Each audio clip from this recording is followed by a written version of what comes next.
नमस्कार, मैं श्रीकांत। और जिस विषय को आप सुनना चाह रहे हैं वही विषय मैं आपके पास लेके आया हूँ। मुझे पता है कि आप 11 तारीख से निगम निकाय चुनाव के बारे में कुछ सुनना चाह रहे हैं, विशेषकर स्थानीय चुनाव के बारे में। वैसे तो छत्तीसगढ़ में जो 173 निकाय के चुनाव हुए हैं, देखा जाए तो निगम में तो एक तरफा भाजपा ने बाजी मारी है।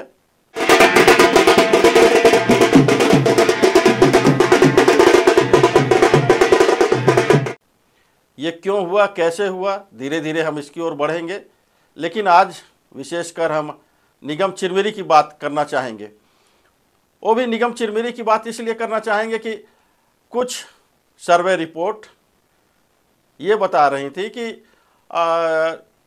अंबिकापुर और चिरमिरी में कमल से कुर्सी दूर हो सकती है और यहाँ पर पंजा कुर्सी पे कब्जा मार सकता है।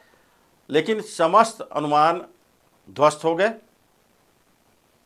हमारा अनुमान था, स्टेट भारत का अनुमान था कि यहाँ पर चिरमिरी में जो है कमल खिल सकता है। 10 सालों के बाद यहाँ पर कमल को कुर्सी मिल सकती है और जीत का जो आंकड़ा होगा लगभग 5,800 वोटों के आसपास रहेगा। और यह मुझे बताने में खुशी है कि जीत का आंकड़ा जो भाजपा का रहा वह रहा 5,692 मत। हमारा अनुमान यह रहा कि बलदेव दास को लगभग 2,000 वोट मिलेंगे। बलदेव दास को जो निर्दलीय प्रत्याशी रहे, जो कि कांग्रेस के लिए बड़े कंटक बन के सामने आए रहे, उनको कुल 1976 वोट मिले। इसी प्रकार दूसरे निर्दलीय प्रेम शंकर सोनी जी रहे, हमारा अनुमान रहा 1,000-1,200 वोट मिलेंगे, उनको 1,133 वोट मिले। जबकि गोड़वाना की रुक्मणी को मात्र 259 वोट मिले। कहने की बात होती है कि निर्दलीय कुछ नहीं बिगाड़ सकते, लेकिन चिरमिरी का यह चुनाव एक ऐसा चुनाव बन गया है कि जिसमें निर्दलियों ने कांग्रेस से बागी होकर जो स्वर मुखर किए, तो यहाँ पर कांग्रेस की बाजी उसके हाथ से निकल गई। आज भले कांग्रेस बोले कि इतना ज़्यादा वोट उन्हें नहीं मिला, भाजपा भले बोले कि ज़्यादा वो मत नहीं काट पाए कांग्रेस का, लेकिन हकीकत ये है कि कांग्रेस के पराजय में निर्दलियों का, जो कांग्रेस से बागी होकर निर्दलीय प्रत्याशी बने थे बलदेव दास और प्रेम शंकर सोनी ने, उन्होंने बहुत बड़ी भूमिका निभाई है। मैं एक छोटी सी बात आपको बताना चाहूँगा कि एक बड़ा बांध जो है, अगर उसमें एक चूहा छोटा सा भी सुराख कर देता है तो बांध ध्वस्त हो जाता है। नगर निगम चिरमिरी का चुनाव कुछ इसी प्रकार का रहा। मैं आंकड़ों की बात करूँगा। 54,000 से ज़्यादा मतदाता वाले चिरमिरी में लगभग 36,200 मत पड़े रहे। जैसा कि हमने आपको पहले ही बताया था कि जो 18,000 पार करेगा वो सरताज बन जाएगा, और वैसा ही हुआ। भाजपा के अधिवक्ता राम नरेश राय जी को 18,891 मत मिले। वहीं पर कांग्रेस प्रत्याशी डॉक्टर विनय जायसवाल को मात्र 13,199 मत से संतोष करना पड़ा। और भाजपा प्रत्याशी अधिवक्ता राम नरेश राय ने पूर्व कांग्रेस विधायक और कांग्रेस के गलियारों में दिग्गज रणनीतिकार माने जाने वाले विनय जायसवाल को 5,692 लंबे अंतर से परास्त कर दिया। हालांकि जहां पर कांग्रेस को बागियों का सामना करना पड़ रहा था, वहीं दबी जुबान में यह बात भी चल रही थी कि मंत्री श्याम बिहारी जायसवाल के प्रचार के बाद भी दबे दबे भाजपा में भीतरी घात हुआ है। और अगर ये बात सही है कि भीतरी घात के बाद अगर ये परिणाम आया है, तो अगर भीतरी घात भाजपा में नहीं होता तो निश्चित रूप से ये आंकड़ा और बढ़ सकता रहा। अब मैं बात करूंगा निर्दलीय बलदेव दास की। वो पहले भी बोल रहे थे कि मैं जीत के लिए नहीं लड़ रहा हूं, मैं अन्याय के विरुद्ध आवाज उठा रहा हूं और 1976 वोट पाए, लेकिन कांग्रेस के आला कमान के विरुद्ध उन्होंने वो बिगुल बजाया है जिसमें उनका कहना है कि अब ऊपर से थोपा गया पैराशूट प्रत्याशी नहीं चलेगा। ये कांग्रेस आला कमान के लिए एक बड़ा सबक है या आने वाले समय में उसके लिए एक खतरे की घंटी है। बलदेव जी, आप निर्दलीय खड़े हुए, लेकिन बताते हैं कि हार जीत का फैसला आपके हाथों में रहा। देखिए, सर्वप्रथम तो मैं चिरमिरी के देवतुल्य जनता का फैसले का सम्मान करता हूं, और जो जीत हार का अंतर है, निसंदेह जो योजना बनाई गई थी, हमारे लोग जो खड़ा किए वो सफल हुआ, क्योंकि जब जब कांग्रेस के नीतियों के विरोध में कार्य होगा ऐसे ही परिणाम आएंगे। हमारे आला कमान लोग जो पैराशूट से प्रत्याशी जब जब लाएंगे तो इसी प्रकार का नतीजा आएगा। बताया जाता है कि आपकी रणनीति रही कि मेरे को जीतना नहीं है, लेकिन थोपे के प्रत्याशी को हराना है, क्या है? ये तो बात सही है। मैंने जो पार्टी का जो दंश झेला, जिस प्रकार से मुझे ब्लॉक अध्यक्ष से निकाला जा रहा था, उस उद्देश्य को मैं लेके जो पीड़ा मेरी रही, मैं कांग्रेस के प्रत्याशी के लिए बिल्कुल अड़िग था कि इसे मुझे किसी न किसी रूप में हरवाना है, और मैंने आज वो करके सफल किया अपने। क्या ये लड़ाई कांग्रेस में गरीब और अमीर की थी? बिल्कुल एक गरीब और अमीर की लड़ाई है। अमीर हमेशा अपने पैसे से टिकट ले आते हैं और गरीब का जो हक होता है उसे छीन लेते हैं, और जब जब अमीर पैसे से टिकट लाएंगे वो नतीजा इसी प्रकार का होगा। आगे आपकी क्या योजना है? आगे मेरी योजना ये है कि जब जब इस प्रकार का गलत होगा मैं उसका डटकर मुकाबला करूंगा, और मैं इसी तरह निर्दलीय के रूप में खड़ा होता रहूंगा, और जब भी गलत होगा उसका मैं पुरजोर विरोध करूंगा। मतलब आप मानेंगे नहीं, विधानसभा में भी आप इसी प्रकार शक्ति प्रदर्शन करेंगे? बिल्कुल, विधानसभा में भी मैं इसी प्रकार का निर्दलीय के रूप में खड़ूंगा। यदि पार्टी किसी को भी पैराशूट से टिकट देती है, जिसका जो स्थानीय कार्यकर्ताओं का हक होता है, यदि हक उसे नहीं मिलेगा पैराशूट प्रत्याशी का, इसी प्रकार मैं विरोध करूंगा। और मैं इस चुनाव के बाद जो भी नतीजा आया है, मैं जनता के बीच जाऊंगा और उनके सुख दुख में हिस्सेदारी लूंगा। इसी क्रम में दूसरे निर्दलीय प्रत्याशी प्रेम शंकर सोनी भी हैं। भले ही उन्हें 1133 वोट मिले हों, लेकिन उन्होंने भी बगावत का बिगुल बजाया, जिससे कांग्रेस का प्रचार मध्यम ही नहीं कमजोर पड़ा। इस चुनाव को लेकर सीधे साधे सरल माने जाने वाले, या ये कहूँ कि मैं राजनीति में अनाड़ी कहे जाने वाले अधिवक्ता राम नरेश राय ने जो कानून की परिभाषा पढ़ी रही और कानून में रचे बचे रहे, उसका बखूबी फ़ायदा उठाया। मौन रहे, कम बोले, सतर्क होकर बोले, उसका फ़ायदा भी इस चुनाव में मिला। आइए देखते हैं राम नरेश राय जी क्या बात हमसे करते हैं, क्या वो करना चाहते हैं चिरमिरी के बारे में, क्या विजन है उनके पास जीत के बाद, और क्या निगम में जो भ्रष्टाचार हुए हैं उसकी वो जांच कराना चाहेंगे।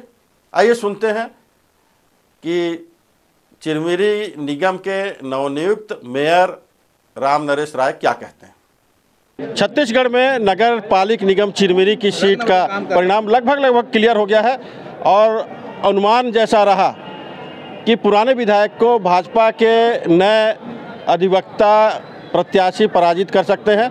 एक बड़ी जीत उनको मिली है। आइए उनसे बात करते हैं। पहले आपको बधाई हो। धन्यवाद।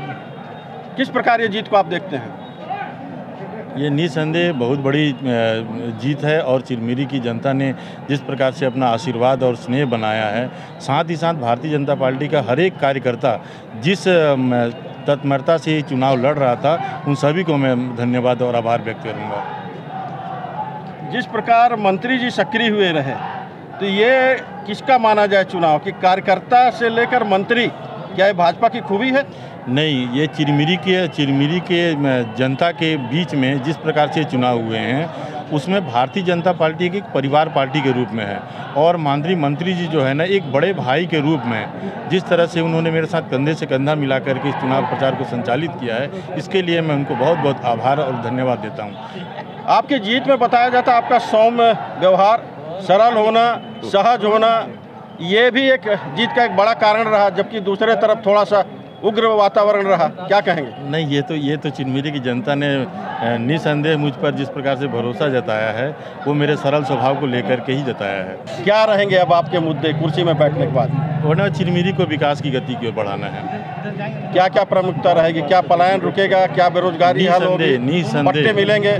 निसंदेह सारे लोगों को रोजगार उपलब्ध कराने का हमारा पूरा प्रयास रहेगा। चिरमिरी को साफ सुंदर शहर के रूप में इसको डेवलप करना रहेगा और पलायन को रोकना रहेगा। चिरमिरी के पिछले कार्यकाल में काफ़ी भ्रष्टाचार हुआ है, क्या आप बैठ के उसको जांच कराएंगे? निसंदेह सारे भ्रष्टाचार की जांच होगी। ये थे रामनरेश राय जी, जिनका कहना कि चिरमिरी से पलायन रुकेगा, चिरमिरी में बेरोजगारों को रोजगार देने का प्रयास होगा, साथ ही निगम चिरमिरी में भ्रष्टाचार की जांच होगी। निगम चिरमिरी या एमसीबी में जो भी परिणाम आए हैं, निश्चित रूप से उससे कांग्रेस को बड़ा धक्का पहुंचा है, क्योंकि चिरमिरी की कुर्सी जाने के साथ साथ मनेंद्रगढ़ नगर पालिका की भी महत्वपूर्ण कुर्सी उनके हाथ से निकली है, और कई जहां संभावना व्यक्त की जा रही थी कि भरतपुर की सीट निश्चित रूप से कांग्रेस को जाएगी और भी जाएगी। कुछ सीट लगभग सफाया हो गया है यहाँ से कांग्रेस का। इसको लेकर जो कांग्रेस के जिलाध्यक्ष हैं अशोक श्रीवास्तव जी, उनसे मुलाकात हुई और वो स्टेट भारत को बताया कि जो भी हार है उसकी समीक्षा की जाएगी और हारों से कांग्रेस सबक लेती है, मंथन करती है और मंथन के बाद और मजबूत होकर सामने आती है। उन्होंने ईवीएम पे भी हाथ उठाया है, ईवीएम पे शक किया और घुमा फिरा के कहा जाए, जैसा कि एक परपाटी रही हारने के बाद विपक्षियों की कि ईवीएम ही मुख्य दोषी होता है, कुछ उसी प्रकार की लाइन पे जिला अध्यक्ष कांग्रेस के अशोक श्रीवास्तव भी दिखे। आइए देखते हैं वो क्या चुनाव के बारे में उनके क्या विचार हैं।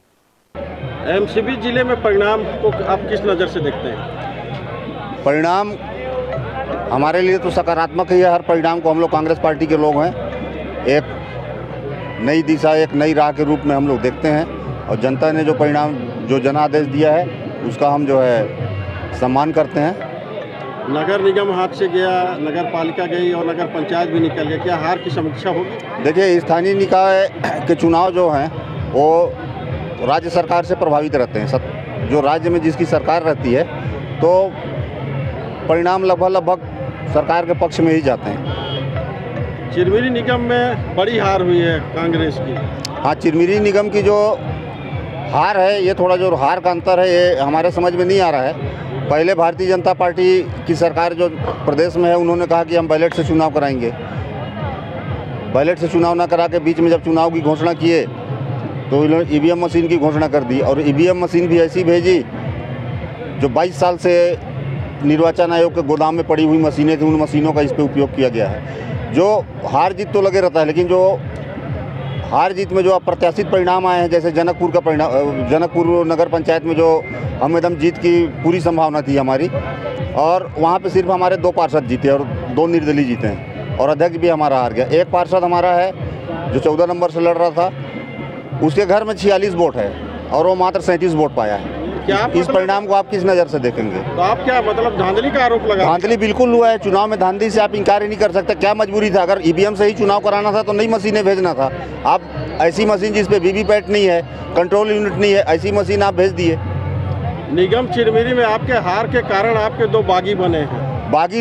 बागी हार के कोई कारण नहीं थे। हर चुनाव में 1-2 बागी लड़ते ही हैं, और वो बागी लोगों को इतना ज़्यादा वोट नहीं मिला कि वो हार जीत के परिणाम को प्रभावित करें। दोनों को मिला के लगभग 3200 वोट मिले हैं, जो बहुत बड़ा आंकड़ा होता है। उनका ये कहना है कि अब हम लोग जो पैराशूट प्रत्याशी बर्दाश्त नहीं करेंगे। हमारा दूसरे को देते तो वो लोग शायद नहीं खड़ा होते। हमारा प्रत्याशी पैरासूट प्रत्याशी नहीं था। 5 साल उन्होंने इस क्षेत्र में काम किया। चिरमिरी के विकास को उन्होंने नई गति दी है। प्रत्याशी में हमारे कोई कमी नहीं थी। आगे चल के क्या रणनीति रहेगी आपको? आगे चल के हम तब तैयारी करेंगे, विधानसभा की तैयारी करेंगे, लोकसभा चुनाव की तैयारी करेंगे। सरकार से हम लड़ेंगे क्षेत्र के विकास के लिए। और कांग्रेस के लोग हमेशा जो है जनसेवा में तत्पर रहते हैं। हम लोग जनसेवा से पीछे नहीं हटेंगे। छत्तीसगढ़ में निगम चुनाव में कांग्रेस की बड़ी पराजय ने कांग्रेस को यह सोचने पर विवश कर दिया होगा कि क्या उसका प्रत्याशी चयन का पैमाना सही नहीं है। निश्चित रूप से अभी तो नहीं, लेकिन आने वाले कुछ दिनों में इस पर कांग्रेस मुख्यालय में निश्चित रूप से घमासान होगा। प्रत्याशी किसने चयन किया, क्यों चयन किया, किस प्रकार हार हुई और किस कारण से हार हुई, इस पे भी काफ़ी मंथन होगा। और आखिरी यह देखना होगा कि मंथन का कोई परिणाम निकलेगा कि कांग्रेस फिर उसी ढर्रे में चलेगी।